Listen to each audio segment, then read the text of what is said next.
Welcome to our channel. நான் இப்போ என்ன ஷேர் பண்ணிக்க போகிறேன் அப்படின்னா, மேரேஜ்க்கு அப்புறம் எல்லா பெண்களுக்கும் மிக முக்கியமான தருணம் அப்படின்னா அது அவங்களோட ப்ரெக்னென்சி தான்.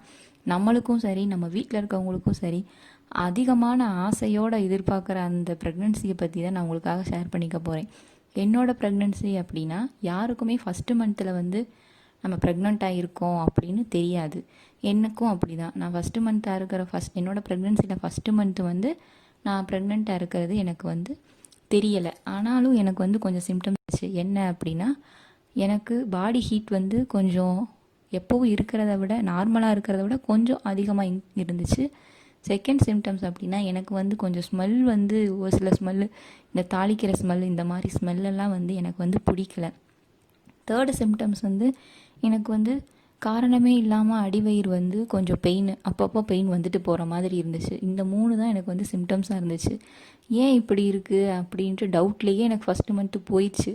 செகண்ட் மந்த்து மார்ச் மந்தில் நாங்கள் 38th டே டோட்டலாக என்னோட 38th டேயில் நாங்கள் ஏர்லி மார்னிங் கிட் வாங்கி டெஸ்ட் பண்ணி பார்த்தோம். பார்த்ததில் எல்லாருக்கும் வர மாதிரி சிங்கிள் கோடு வருமா, டபுள் கோடு வருமா அப்படின்ற அந்த ட்விஸ்ட்லேயே பார்த்துட்டு இருந்தப்போ எங்களுக்கு டபுள் கோட் வந்துச்சு. நானே ஹஸ்பண்டும் ரொம்ப ஹாப்பியாக ஃபீல் பண்ணோம். அன்னைக்கே 38th டேவே நாங்கள் பக்கத்தில் இருந்த ஒரு ப்ரைவேட் ஹாஸ்பிட்டலுக்கு போனப்போ டாக்டர் இங்கேயும் இருந்தாலும் ஒரு டெஸ்ட் பண்ணி பார்த்துக்கோ அப்படின்னு சொல்லிட்டு டெஸ்ட் எடுக்க சொன்னாங்க. நான் டெஸ்ட் பண்ணப்போ அதுலேயும் எனக்கு பாசிட்டிவ்னு வந்துச்சு. டாக்டர் கன்ஃபார்ம் பண்ணிக்கலாமா, கன்சீவ் ஆகிருக்க அப்படின்னு சொன்னாங்க. அதுக்கப்புறம் ஃபோலிக் ஆசிட் கண்டினியூ பண்ண சொன்னாங்க.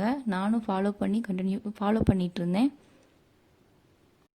10 டேஸ்க்கு அப்புறம் வாங்க அப்படின்னு சொன்னாங்க. 10 டேஸ்க்கு அப்புறம், அதாவது 48th டே நான் திரும்ப ஹாஸ்பிட்டல் போனப்போ என்னை ஒரு சின்ன ஸ்கேன் பண்ணி பார்த்துக்கலாம் அப்படின்னு சொல்லிட்டு டாக்டர் ஹாஸ்பிட்டல்லே ஒரு ஸ்கேன் பண்ணப்போ பேபி இருக்குது, கரெக்டாக கர்ப்பப்பையில் தான் இருக்குது அப்படின்னு சொன்னாங்க. சொல்லிவிட்டு இது டீட்டெயில் ரிப்போர்ட் வேணும், நீங்கள் வெளியில் ஒரு ஸ்கேன் பண்ணிவிட்டு வாங்க அப்படின்னு சொன்னாங்க. நாங்களும் வெளியில் ஸ்கேன் சென்டரில் போய் நானும் என் ஹஸ்பண்டும் ஸ்கேன் பண்ண போனோம்.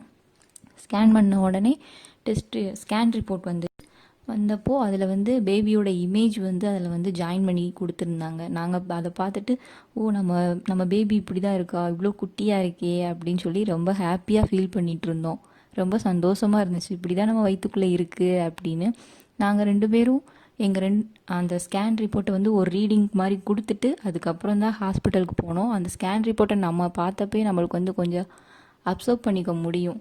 நாங்களும் அதே மாதிரி அதை ஒரு ரீடிங் கொடுத்துட்டு ஹாஸ்பிட்டலுக்கு வந்தப்போ டாக்டர் வாட்டர் லெவல், ஹைட் இதெல்லாம் பார்த்துட்டு நார்மலாக தான் இருக்குது, எந்த பிரச்சனையும் இல்லை அப்படின்னு சொல்லிட்டு ஒரு தைராய்டு டெஸ்ட் எடுத்துக்கோங்க, ப்ரெக்னென்சி டைமில் சிலருக்கு தைராய்டு ப்ராப்ளம் வரும், நீங்கள் டெஸ்ட் பண்ணி பார்க்கணும் அப்படின்னு சொன்னாங்க. தைராய்டு டெஸ்ட்டுக்கு நான் டெஸ்ட்டு கொடுத்தப்போ ரிசல்ட் வரதுக்கு 2 நாள் ஆகும் அப்படின்னு சொன்னாங்க. அதுக்கப்புறம் 2 நாளுக்கு அப்புறம் ரிசல்ட் வந்துச்சு, நார்மலாக தான் இருந்தது. அப்போ வரைக்கும் எனக்கு வாமிட்டிங் எதுவுமே இல்லை. 49th டே எனக்கு வாமிட்டிங் ஸ்டார்ட் ஆக ஆரம்பிச்சிச்சு. கண்டினியூஸாக வாமிட் எடுக்க ஆரம்பித்தேன். எதுவுமே சாப்பிட முடியாது, ஒன்றுமே பண்ண முடியாது, எப்போவுமே ரெஸ்ட்டாகவே இருக்கணும், ரெஸ்ட்லேயே இருக்கணும் அப்படின்ற மாதிரி இருந்துச்சு.